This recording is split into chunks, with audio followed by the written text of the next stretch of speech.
지켜주옵소서. 오늘 하나님께서 저희들에게 주신 말씀은 사도행전 11장 19절부터 26절까지입니다. 사도행전 11장 19절부터 26절까지 제가 가진 성경으로는 신약 207면입니다.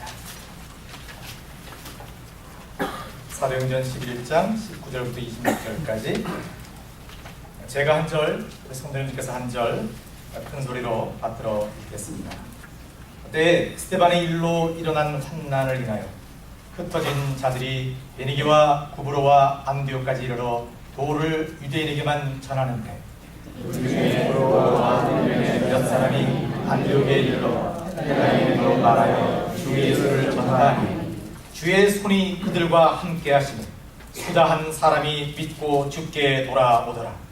몇 사람 교회가 이 사람들의 소문을 듣고 바나바를 안디옥까지 보니 저가 이르러 하나님의 은혜를 보고 기뻐하여 모든 사람에게 굳은 마음으로 주께 붙어있으라 구하나니 바나바는 착한 사람이요 성령과 믿음이 충만한 자라. 이에 큰 우리가 주께 돌아오더라. 바나바가 사울을 찾으러 다소에 가서 만남에 안디옥에 데리고 와서 둘이 교회에 1년간 모여있어 큰 무리를 가르쳤고 제자들이 안디옥에서 비로소 그리스도인이라 일컬음을 받게 되었더라. 오늘 말씀을 전해주실 서종 목사님께서는 70년대 초에 인도네시아 선교사로 사역을 하셨고요. 그리고 그 후에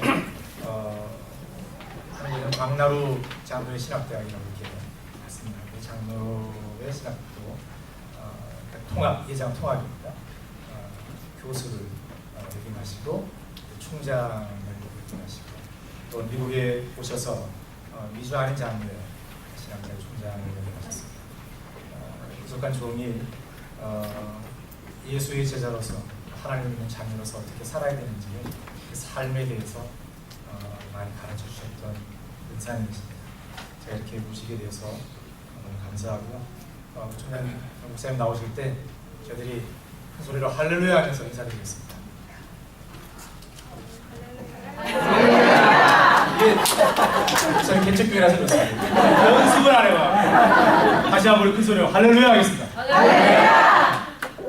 저도 이것을 잘 모르겠습니다. 개척교회 와요. 친애하는 동역자 조영선 목사께서 섬기시는 예수사랑교회 창립 6주년 뜻깊은날인데 부족한 사람이 와서 함께 드리고 말씀을 나누게 된 것을 기쁘게 생각합니다. 감사했습니다. 오늘 본문 말씀 잘 아는 말씀이죠. 안디옥교회 이야기인데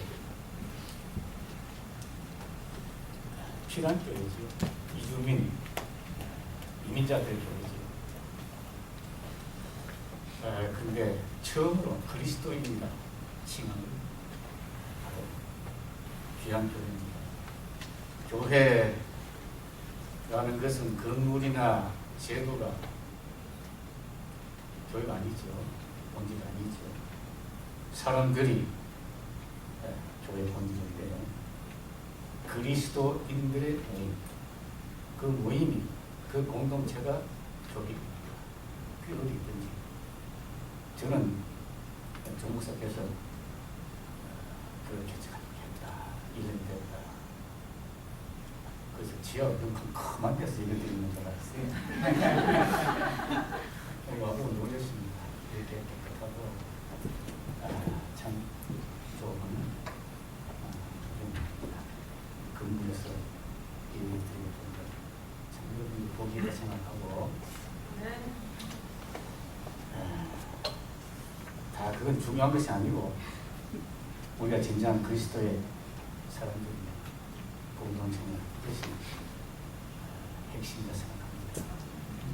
오늘 본문에 긴 말씀이 있는데 앞에 부분 생각할 수가 없고 다만 마지막에 안디옥에서 제자들이 비로소 그리스도인이라 칭함을 들었다. 참 교회다. 인정받았다. 그 뜻입니다.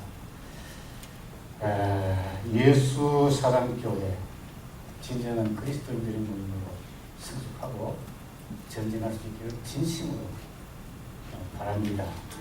그리스도인이 누구냐? 어떤 사람이냐? 여러 가지로 설명할 수 있을 거예요. 근데 몇 가지 기본적인 이야기를 하자면, 첫째는 그리스도인은 나사렛 예수를 메시아, 구주, 구세주로 신앙하는 사람들이 그리스도인들입니다. 우리가 다 죄인이었습니다. 지금도 죄인이십니다. 죄의 보응은 사망입니다. 심판입니다.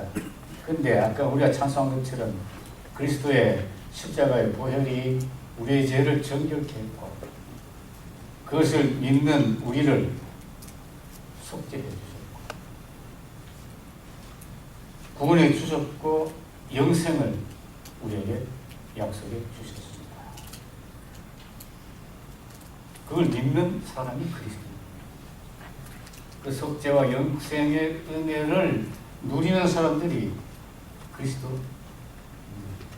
놀라운 은혜지요. 아무리 큰 죄라도, 아무리 부끄러운 죄라도 회개하고 예수 십자가의 보혈을 믿고 용서받은 사람은 구원받고 그리스도인이 된 거예요. 나 같은 죄인 살리신 주의 놀라와 그 찬송 썼던 Amazing Grace, 존 뉴턴, 죄인 중에 죄인이었어요. 노예선 선장이었습니다. 그리고 영국의 부잣집 아들 태어나서나 10대 가출하고 아주 나쁜 생활이었습니다. 두둑득한 삶을 하고 결국은 노예 매매에 종사하고 노예선 선장까지 한 거예요. 그 당시뿐 아니겠죠. 역사상 가장 악독한 직업 중 하나가 뭐냐? 노예선 선장이죠. 단순한 인신 매매가 아니에요. 노예로 팔고 이 망망대해를 건너오는 동안에 좀 시원찮게 생긴 사람들, 병든 사람들은 바다에 집을 던져 죽였어요. 그리고 보험금을 다 챙겼습니다. 아주 악독한 사람이에요. 근데 이 노예선 선장이었던 존 뉴턴 같은 사람도 폭풍 중에 회개하고 목사가 되고, 그가 받은 은혜를 생각하니 Amazing Grace, 말로 다 수 없이 놀라운 은혜다. 이 찬송을 썼던 것입니다. 속죄받고 구원받은 은혜에 감사, 감격하면서 사는 사람, 그 사람이 그리스도입니다. 이 교회가 이 놀라운 은혜를 감사, 감격하는 사람들의 공동체로 계속 성숙할 수 있기를 바랍니다. 네. 둘째로 그리스도인은 나사렛 예수를 주로 왕으로 믿고 섬기고 복종하는 사람입니다. 그 사람은 그리스도인이에요. 돈이나 명예나 인기나 권력이나 어떤 사람보다도 나사렛 예수가 나의 주시다, 왕이시다, 주인이시다 믿고 의지하고 순종하는 그 사람이 그리스도입니다. 모태신앙이다, 수십 년 신앙생활을 했다 하면서도 자기가 왕인 사람들이 있어요. 자기가 자기 주인인 사람들이 많이 있습니다. 또는 돈, 명예, 자기 자랑, 욕망, 또 자기 편견, 자기 성격, 자기가 가지고 있는 어떤 오해, 신념, 이런 것들에게 얽매여서 신앙생활을 하는 사람들이 많이 있습니다.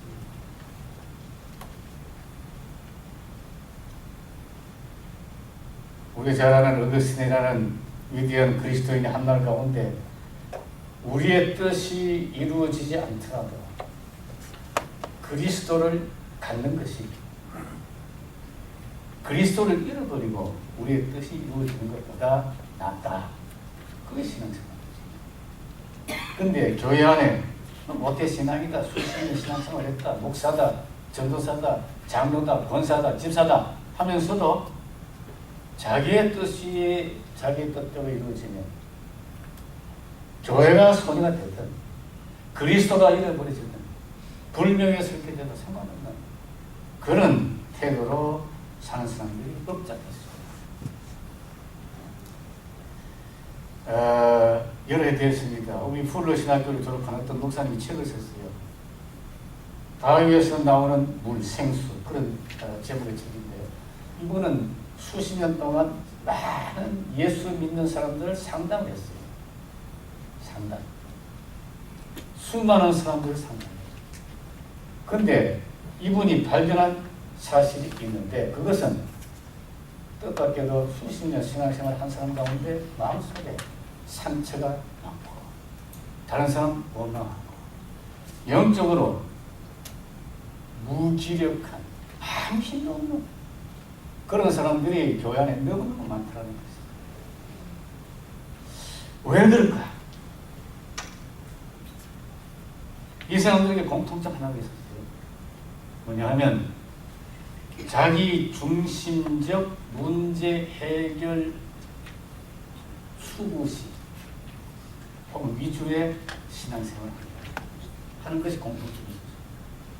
기도도 열심히 해요. 성경 공부도 해요. 열심히 예배당에 와요. 신앙생활 해요. 근데 그 기도 내용이 그 신앙생활 하는 동기가 자기 중심적 문제 해결 추구. 주님의 뜻보다도 진리보다도 예수 사랑보다도 자기 중심, 이기적인 그런 기도 열심히 하죠. 그런 것 위해서 열심히 성경 공부하지요. 열심히 신앙생활 하죠. 그런데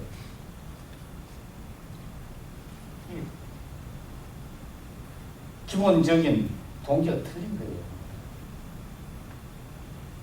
우리가 기도할 때에 어떤 기도는 우리 뜻대로 이루어지지요. 하나님께서 내 기도를 응답해 주셨다. 나를 사랑하신다. 기도하는 거예요. 그런데 어떤 기도는 아무리 기도드려도 이루어지지 않습니다. 내 뜻대로. 우리가 기도하고 신앙생활 한다고 해서 항상 건강하며 우리가 하는 모든 비즈니스가 우리가 원하는 대로 성공하며 우리의 자녀들이 다 우리가 원하는 대로 자라주면 그렇지 않잖아요. 우리 수십 년 살아봤잖아요. 기도해봤잖아요. 신앙생활 해봤잖아요. 이런 경우도 있고 저런 경우도 있고 자기 뜻대로 안 이루어지 하나님께서 나를 사랑하지 않는다. 상처받고 다른 사람을 원망하고 사람들 간의 갈등을 일으키고 영적으로 실제로 예수 안 믿는 사람들과 차이가 없는 거예요. 이분이 승리의 비결은 하나밖에 없다. 그거 포기하는 거예요. 그리스도에게 항복하는 길밖에 없다. 모든 것을 주님께 맡기고 의지하고 복종하고 자기 중심에서 그리스도 중심으로 바꾸는 길밖에 승리의 비결이 없다. 그런 이야기를 자기 책에 썼습니다. 어떤 사람이 말하기를 우리가 예수를 따르는 방식은 둘 중 하나다. 내가 살고 그리스도를 죽이든지 내가 죽고 그리스도를 사는 방식 둘 중 하나밖에 없다.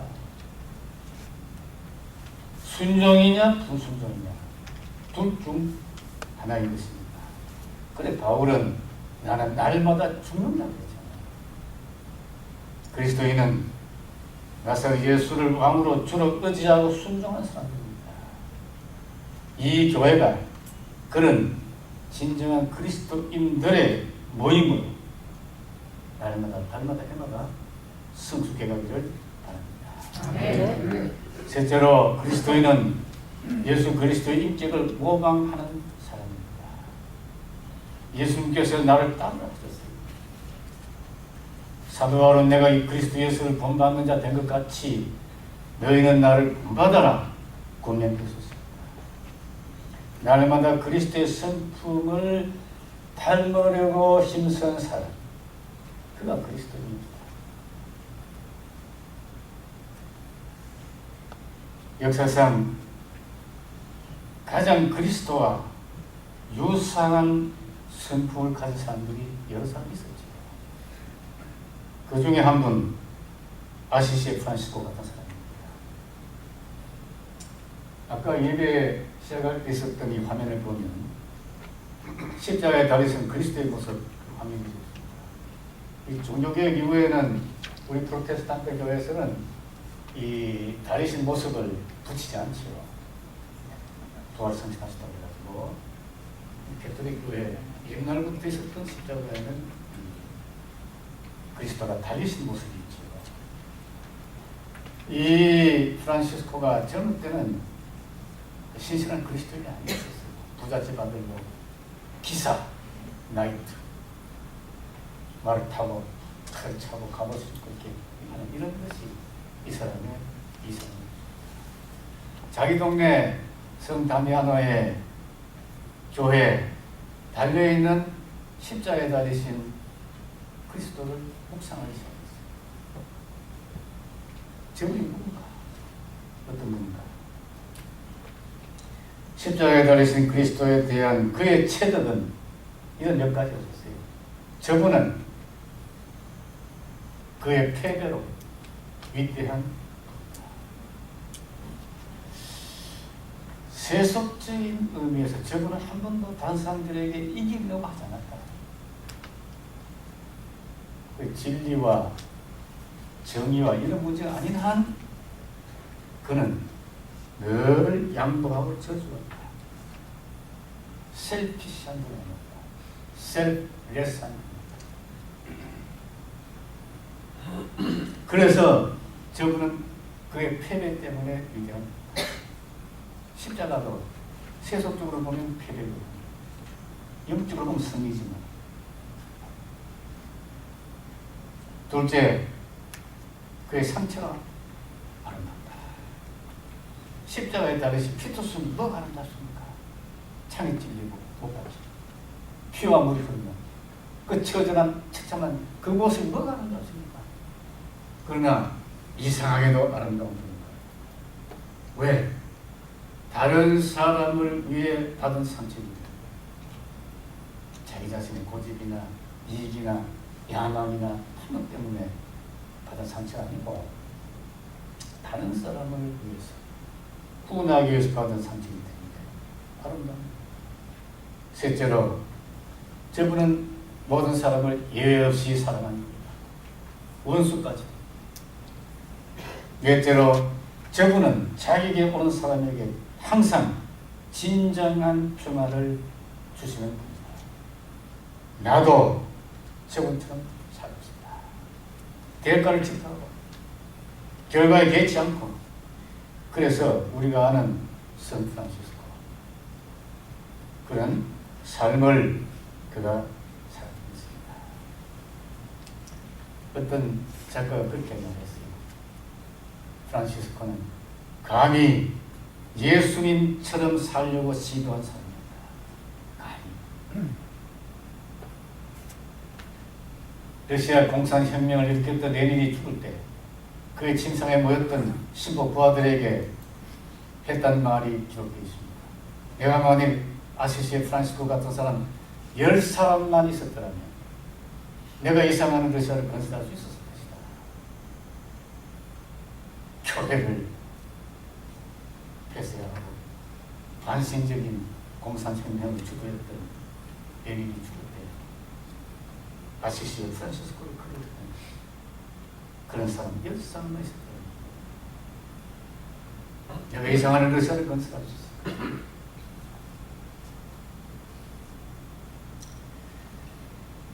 그리스도인이 누구냐? 그리스도의 성품 모방하는 원하고 노력하는 그런 사람입니다. 이 교회가 예수님의 성품을 닮아가는 사람들의 거룩한 집단으로 날마다 변모해가는 은혜를 누리기 바랍니다. 아멘.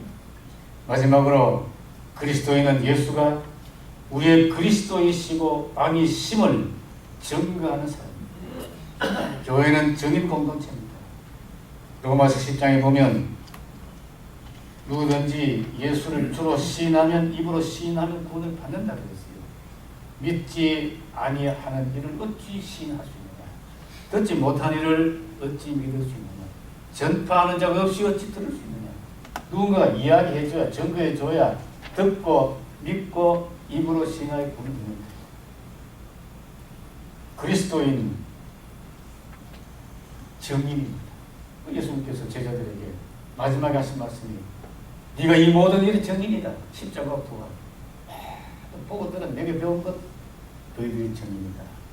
사도행전에 증인이라는 말이 13번 나옵니다. 사도행전 읽어보면 중간부터는 사도 바울도 사도라는 종칭을 안 써요. 증인이라고 했어요. 증인. 우리가 말로 그리스도를 증거해야 되지. 이 태명사는 저희 아직도 모르는 사람 많을 거예요. 복음 모르는 사람. 모르잖아. 또 우리가 삶으로 증거해야 됩니다. 삶. 우리의 삶 자체가 정인의 삶이 되어야 됩니다. 정인이라는 말이 헬라말로 보면 그것이 결국은 영어의 순교자라는 말로 되는 의문이 됐다고 그러잖아요. 그러니까 날마다 내가 죽고 그리스도의 성품을 담고 그리스도처럼 살려고 노력하는 그 삶 자체, 이것이 그리스도를 증거하는 삶인 것입니다.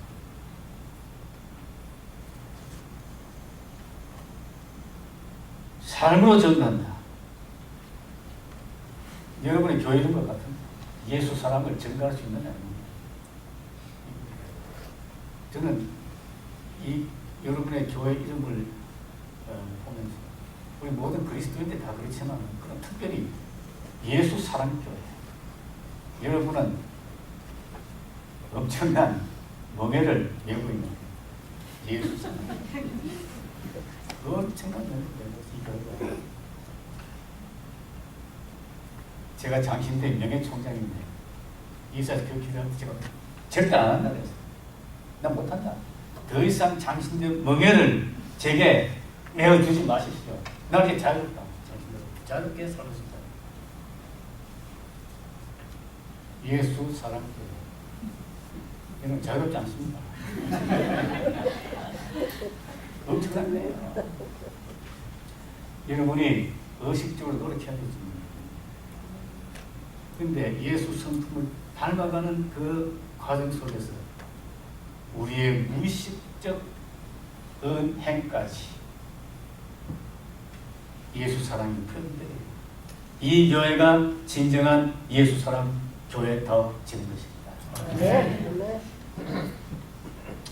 우리나라에 처음 왔던 장로교 선교사 중에 한 분이 우리 잘 아는 은도두 목사님. 1885년 한국에 오셨죠. 수년 후에 그의 부인이 된 릴리아스 은도두가 왔습니다. 처녀로 의사로 왔습니다. 명성 황후의 주치의 모습입니다. 나중에 두 분 결혼했지요. 이 은도두 부인이 출퇴근을 하는데 그때 호혈자가 많이 있었습니다. 그 길가에 호혈자 걸린 사람들이 가족으로부터 동료로부터 불임을 받고 길가에 앉아 있는 이분이 오며 가며 최선을 다해서 자기가 돌볼 수 있는 환자를 돌봐. 어느 날 비가 온 날인데 보니 자기가 가끔 돌보던 환자가 거의 기진이 없었어요. 이 은도두 부인이 가서 그분을 자기 품에 안았습니다. 그 품속에서 숨을 거두었습니다. 비가 와서 이 칠푸한 그 땅바닥에 앉아가지고 이 골자 걸린 거지를 안고 은도두 부인이 눈물을 흘립니다. 그 모습을 사람들이 본 거예요. 어떤 남자가 처음 보는 모습인데 물었습니다. 저분이 누굽니까? 저분은 명성 왕후의 주치입니다. 육손 남편은 야설을 전하는 목사입니다. 이 남자가 은도두 목사님 찾아왔어요. 예배에 참석했어요. 그리고 회개하고 예수를 믿고 자기 고향으로 돌아갔어요. 행주, 전기도 행주. 그때는 행주가 포구였기 때문에 상당히 부도덕한 동이었다고. 술집도 많고 뭐 굉장히 그런 동이었다고. 그런데 이 사람이 돌아와서 자기 친구를 전도하고 가족들 전도하고. 행주 큰 도시가 큰 동네가 아니기 때문에 그 변하는 과정이 보였어요. 동네가 변하고 있다. 그 고을을 다스리는 그 군순지 연장인지 모르겠지만 그분이 물었대요. 왜 행주가 왜 이렇게 변하고 있냐? 사람들이 이야기하는 거예요. 그래서 이분이 은도가 목사님을 가서 만나고 자기 동네에서 나오고 있는 이야기를 하고 그것이 행주교의 시작입니다. 행주교의 역사의 시작.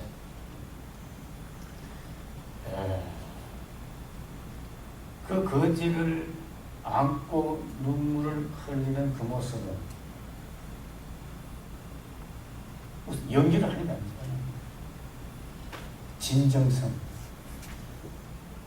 그의 무의식적 사랑, 안타까움,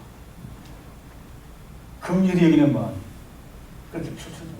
그것이 사도행 감동식이었어요. 그것이 행주교회가 시작되고 한국의 또 이런 비슷한 이야기입니다. 이 교회가 나사렛 예수를 구주로 왕으로